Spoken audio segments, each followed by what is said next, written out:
It's been a while since the channel saw any interior cleaning action, so thought I'd take advantage of a rare dry day to tidy up the inner sanctum of my ex-manager's dogged out 5.0 Mustang, as I definitely owe him some time for all the skiving I did back in the day.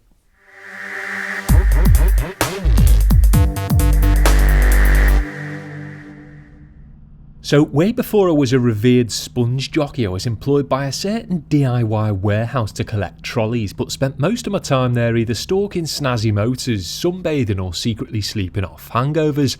Now, I recently bumped into one of my ex-apron wearing supervisors who now owns this dog ferrying 5.0, so decided an impromptu reunion was in order to treat its tarnished interior to some much needed TLC. Now, while the conditions on the day weren't particularly favourable, decided to crack on regardless, as I know you get withdrawal symptoms when I have to postpone creating content, so committed to grabbing a handful of hairy shots of the 24,000 mile interior, which I had my fingers and toes crossed would clean up relatively easily, as there wasn't going to be many daylight hours for me to make use of here. Now, before I fire Henry up, I've once again got to give a quick thanks to Best of the Best for sponsoring the video, as they were keen for me to let you know they're now giving away 2 cars a week, and that for no extra cost you could bag an additional 50k cash with everyone. So for example, you could win the new version of the Mustang GT featured in this video, plus 50k cash in the boot, which represents a £93,000 prize for just £2.10. If you fancy your American muscle a little more matured, then the chance to earn a classic 60s model and the money will set you back £2 on the dot. Or if you'd rather go to the dark side, could potentially pick up a new Dodge Charger SRT Hellcat widebody with 50k spends for as little as £3.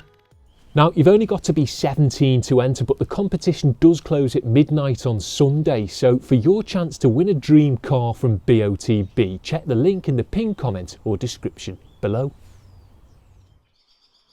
As you can probably guess then, a thorough vacuum was first on the agenda for the Mustang, and Mini Henry, who despite only being small is still more than capable of making loose sand and dog hair disappear, was to be used alongside my go-to interior vac trio of a Crevice dusting tool and super soft detail brush.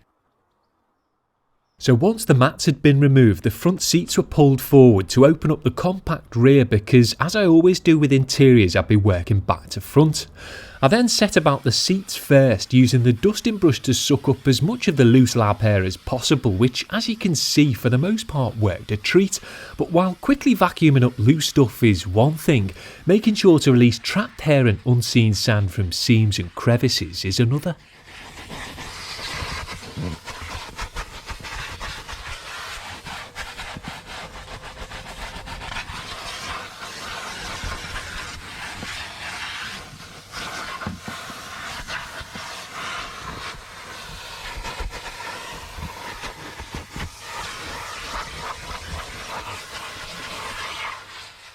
Now, because I'd be giving everywhere a final vac at the end of the day, I wasn't looking to target absolutely every hair at this point. However, the more I did manage to get here, the better, as the easier and more effective the subsequent cleaning stages would be. And that went for the abrasive bits of sand too, as that's something you certainly don't want to be grinding into soft leather.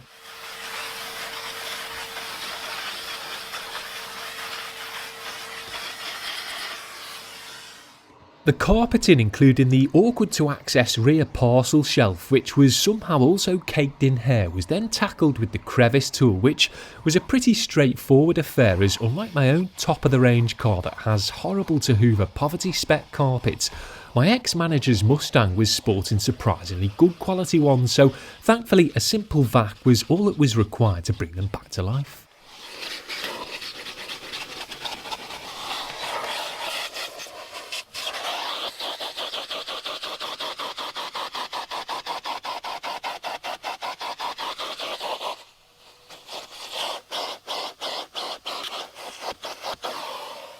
So once the rear part of the cabin had been given a relatively thorough initial vacuum, both on camera and off, the seats were knocked back so I could do the same for the front, which wasn't anywhere near as bad but still needed a bit of attention. So much like in the rear, the leather was worked over with the dusting tool attachment to rid it of any loose hair and sand first, before the various hard surfaces and bits of trim were treated in a similar manner.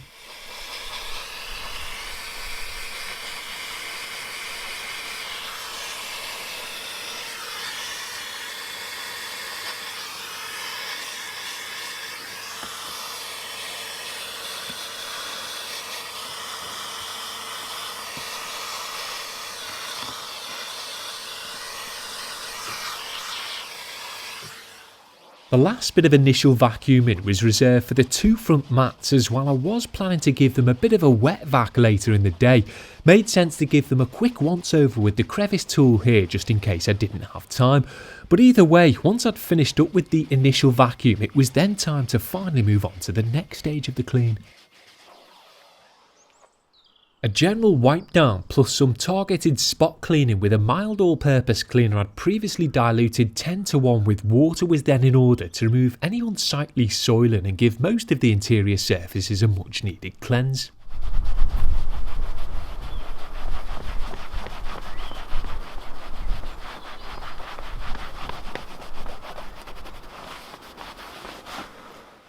It was first applied to a general purpose towel before being thoroughly worked over the muddy bits of leather and trim. And while direct application isn't generally advisable for something like an all-purpose cleaner on leather, if you know what you're doing can often be more effective than pampering dirty surfaces with a damp towel. But I did a bit of both here for the sake of the video, working at quite a swift pace as I couldn't afford to be leisurely.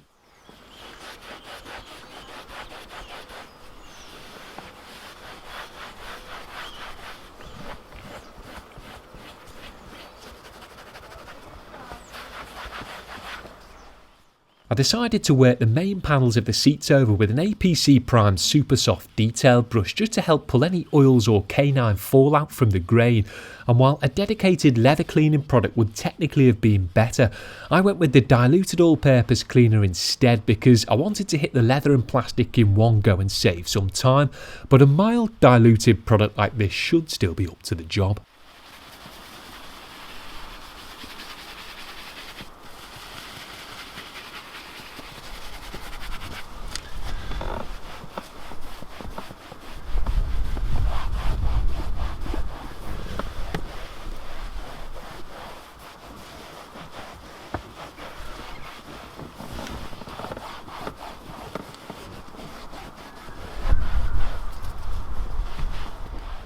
Once I'd spent the best part of an hour cleaning the leather and some of the plastics, it was time to focus on the trim with this ceramic infused interior detailer from Carbon Collective, which I hoped being water based would have some light cleaning abilities, as I'd intentionally avoided a few areas with the APC so I could properly put this to the test.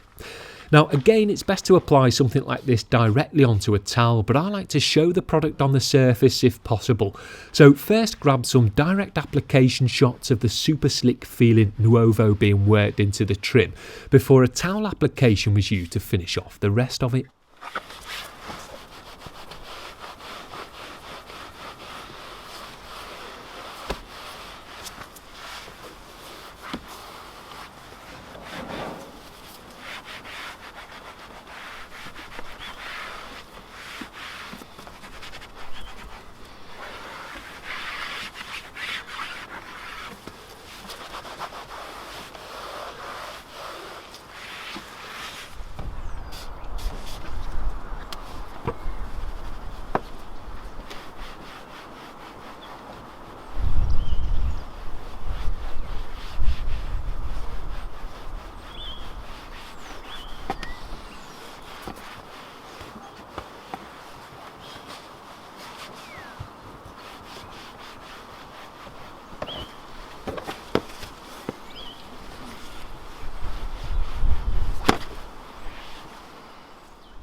With the bulk of the cleaning done, it was then time to give the inside of the glass a going over with some JDM gel, which was first directly applied to a glass cleaning cloth before being worked over the inside of each window to clean it without contaminating the freshly protected trim with droplets of overspray.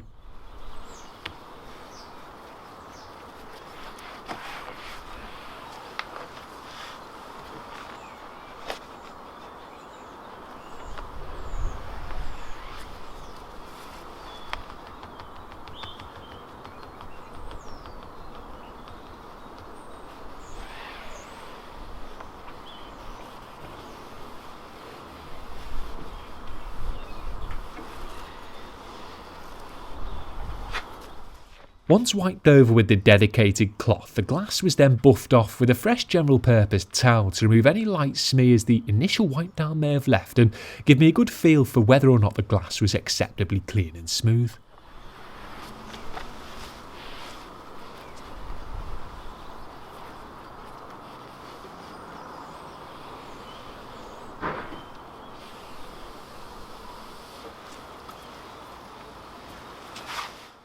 Now, a glass cleaner and general purpose towel or two are also great for giving glossy, polished or non-textured interior surfaces a quick spruce up, as their alcohol content quickly cuts through grease and evaporates off to leave a nice smear-free finish.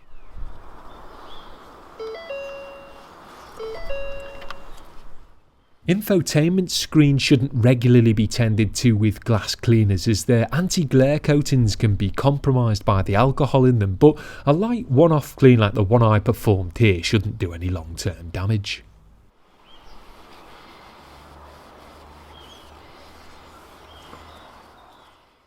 So by this point in the day, the moon had come out to troll me, but despite that, still reckoned I just about had time to perform a quick wet vac of the two front mats. So filled the tank of the Bissell Spot Clean Pro with the branded formula that came with the machine and got to work giving the mats a ghetto wet vac on the cold, damp driveway.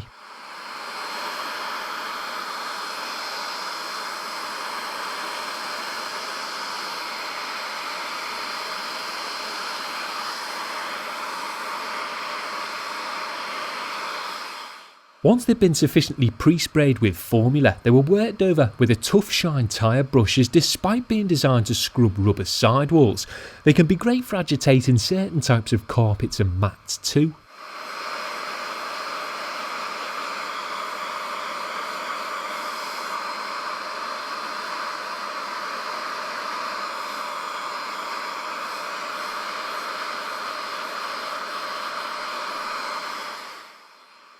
They were then quickly extracted with the Bissell to remove the dirt they were harbouring, which wasn't much, but to be honest it was more just about grabbing some satisfying deep cleaning shots for you, as what's an interior detailing YouTube vid these days without a bit of wet vacuum?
Once the mats had been extracted, it was then just a case of pulling the seats forward one last time to give everywhere a final back to front vac to remove any remaining stray dog hairs and bits of dirt I'd missed or that may have been dislodged during the day. And once that final quality control check had been done, finished up by hanging a fitting new air freshener to help mask any remaining pooch stink, and left it at that, as I'd been at it for about 5 or 6 hours, still had to grab some illustrative aftershots and it was about to get dark. So considering how manky it may have looked at the start of the day, the Mustang's inner sanctum came up surprisingly well with a relatively straightforward clean, and if you hadn't seen the before shots, doubt you'd know it had ever been a dog farrier. Now some people might knock the interior fit and finish of these cars, but this one wasn't showing any signs of dog related wear and tear whatsoever, which was quite impressive, as I know if I allowed my mutt free rein there'd be scuffs, scratches and all sorts of damage inflicting it.